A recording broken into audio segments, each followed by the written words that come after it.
What's going on, YouTube? Welcome back to this edition of The Ultimate Collector. On today's episode, I want to be looking at Tengen. Tengen on the NES was the ultimate in unlicensed games. Now, when I think of unlicensed games, I think of crap like Color Dream, Bunch Games, Wisdom Tree, ACGI, Exidy, just to name a few. When I look at a couple decent or good ones, the decent one I'd have to say is Comerica, but the best when we're talking about unlicensed games here, I'm talking about Tengen.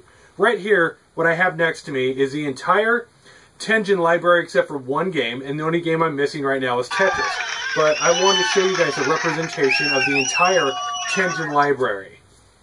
I know there are many third-party games that are as crappy as the Action 52 games, but all these companies deliver titles that were lacking playability, creativity, and just lacking downright fun. These companies sprouted up all through the lifespan of the NES, and I'm sure I'll do a review on each one of them in due time. I look at Tengen as the ultimate unlicensed company that was able to produce quality games for the NES. Where did Tengen come from, and how were they able to acquire licenses such as Pac-Man, Gauntlet, and RBI Baseball? Let's find out. The history of Tengen is a little bit more complicated than one might think. I want to take a look at where Tengen came from. Tengen was founded in 1987 by Atari Games.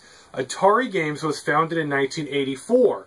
Atari had split into two different companies, Atari Corp and Atari Games. Atari Corp was responsible for computer and home console games and hardware, and Atari Games was formed by Atari's arcade division, and with that brought some limitations. Now, Atari Games was able to use Atari arcade releases for their games. So, Pac-Man, Mrs. Pac-Man, games like that.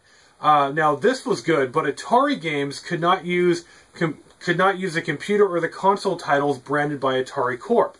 So in order for Atari Games to enter the home console market, Atari Games had to create a new label, and Tengen was born.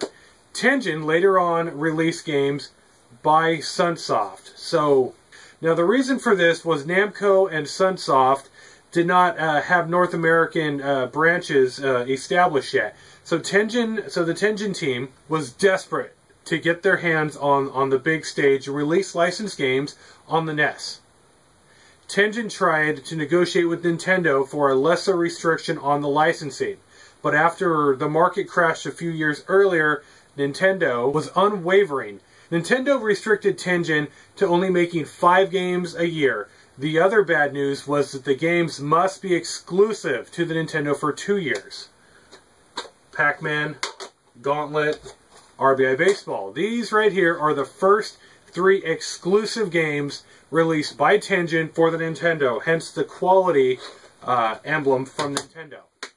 So, Nintendo refused any other negotiations, and in 1987, Tengen agreed to Nintendo's requirements. And in 1988, Tengen released these 3 games. Now, Tengen was not satisfied with this licensing limitation set by Nintendo, so Tengen set out to bypass Nintendo's lockout chip, just like any third-party manufacturer did. So Tengen got sneaky. They acquired a copy of the NES lockout chip patent, and they built their own chip by bypassing the lockout. Nintendo sued Tengen for copyright and patent infringement, and then so Nintendo sued Tengen for the copyright and the patent infringement. And then also Tengen went ahead and released Tengen Tetris. Nintendo got sued happy over this as well, and sued Tengen again, and had to recall hundreds of thousands of Tetris carts. So now you guys see why Tengen Tetris is actually so rare, is because so many of them were actually recalled. Now there's only about 50,000 Tetris carts that were actually sold. Tengen decided that they wanted to be separated from the other third-party manufacturers and the design of the NES cartridges.